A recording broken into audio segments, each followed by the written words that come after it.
In today's video, we're looking at some upgrades I made to my apartment that were very affordable. So if you need any links or prices, check the description below.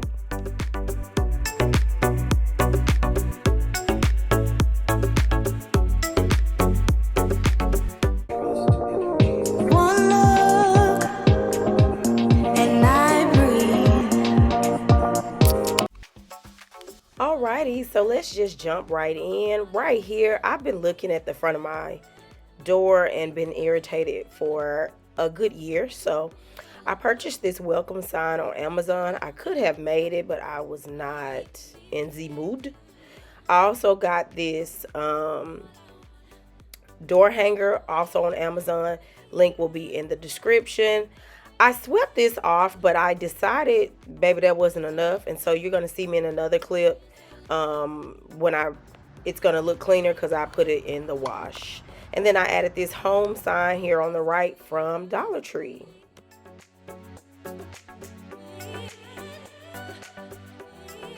Alright, so I cook here a lot, specifically with my air fryer, and I really needed some under cabinet lights. So I purchased these on Amazon, and I have like a USB plug, and so I just plug them in once a week.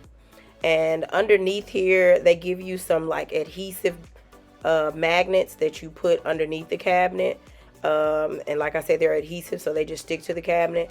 And so the back of the lights are magnetic as well, so you just stick them up there. There was no hardware needed, no screws, no nails. And when I need to charge them, I just take them down and plug them back in.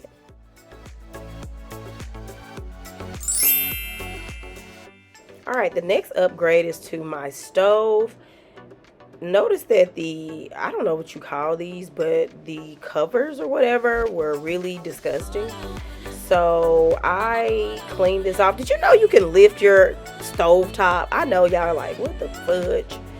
I did not know that, and I saw it on somebody else's video. But anyway, I cleaned underneath here, and then I popped in some new covers that I purchased from Walmart. Link in the description if you want some. And that really, to me personally, made a big difference.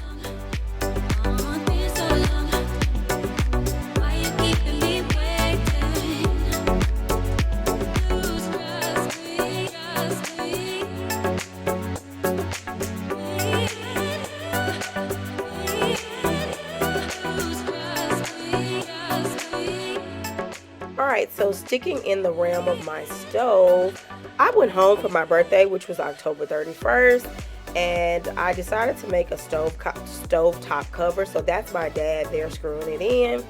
And so then I spray painted it a glossy cover. That was terrible. So here you see that I went over it with a matte black, and I like that a lot better.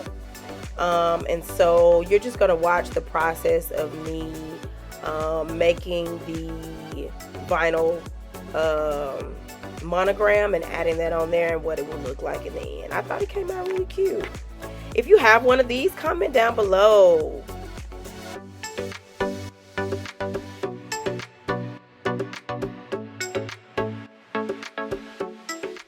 So right here I'm in Cricut Design Space, and I'm basically creating the size of the stovetop cover. So the width is about 30 inches and the length is about 22 inches.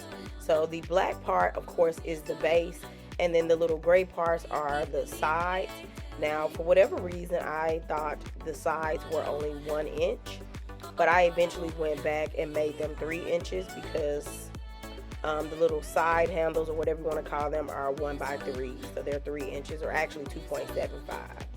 So in here, you're just watching me. You need that base to kind of figure out how big you want your monogram.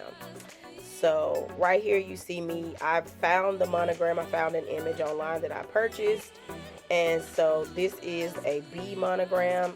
It's called a split monogram, and right here I am adding a square base so that I can splice it. That's what it's actually called on Cricut, splice, because the B was about 16 by 15 inches and the longest it can be is 12. Like it can be 24, but the other side can be no more than 12. So I had to basically split it up into two smaller pieces that my Cricut could then handle. So if you noticed on the side it had those little red dots, that means it's too big for the mat. So that's what the mat looks like. It can't be, if one side is 24 inches, the other side can't be any more than 12 inches. So right here you see me putting it in the Cricut, and those little guys on the side kind of suck it in once you push the load or unload button. And right here you select what material you have, so in my case vinyl, and then when you see that little C clicking, it's ready to roll. So once you pull it out, you then have the sucky part, which is weeding. If you have a really good vinyl, weeding can be very quick. So this I did. What you don't see is that I had some gold initially that I was going to use, and it was taking forever, and I just threw it in the trash and went to Walmart and got some $5 vinyl. And so as you can see here, it didn't take me very long. It might have taken me 10 minutes to weed the two different pieces. Now I do want to say, if you use a Cricut, I do not recommend the Cricut weeding materials. They suck. I prefer just this I forgot what it's called. This knife, you can get it at Walmart for fairly cheap. So now that I've weeded out all of the negative space, I am using some transfer tape. It's similar to regular tape. I'm not really sure what the major difference is, but of course it's bigger and wider. So the reason for the transfer tape is so that you don't have to pick up the small pieces and try and align all of that evenly. With the transfer tape, it will pick up the entire monogram or whatever it is you're making and allow you to kind of lay it out before you permanently adhere it to whatever space. So right here I put the transfer tape on. I used the Cricut little, I don't know what that's called, to press it in, but you can use a credit card or a gift card. And then now I'm taking the backing off, because there's a white backing, and it will leave only the stencil and the transfer tape. So once you while you're lifting that, sometimes the stencil is not coming up, and so you'll have to press it in again with that I don't know what that thing is called, but we'll just say a credit card or a gift card, because I would not buy that. A gift card will work just fine. So right here you can see that you can sort of lay it out. You can maneuver it around for a little while before you press it in, and make sure it's aligned to how you wanted it. And so then once you do that, you take that gift card or whatever you have and press it in, and then you can pull back the transfer tape. And you just have to do it kind of slowly, especially with these kind of loose pieces. Now where that piece is that's all together, maybe not so much, but the loose areas, the little loopy areas, you don't want to pull too quickly. It will pull and tear, and baby, you don't want that. So once you do that, you are pretty much all done, and you'll see the final look here in just a second.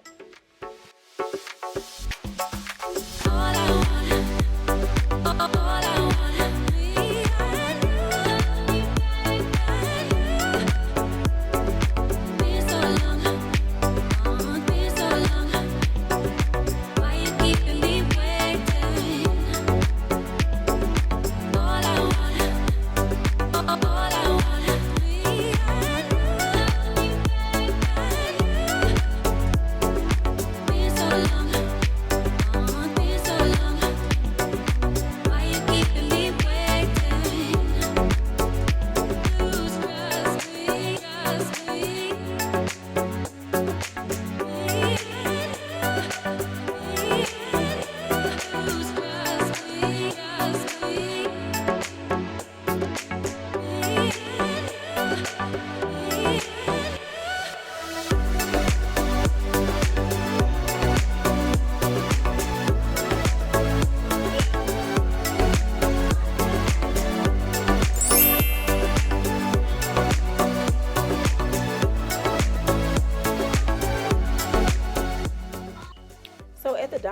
found this cute little sign for $1.25. Still mad about that 25-cent, baby. And I purchased it, and I made I don't know if that's called a stencil or what, with our Wi-Fi password. I did eventually go back and add the 0 here, as you can see right here, and it probably took me maybe 5 minutes to make that stencil. And so now when people come over, I don't have to give them the password, and I can always lift this off and hand it to people. So this final upgrade was a gift given to me for my first Mother's Day. They are wall tiles. They took me literally 1 minute to hang up.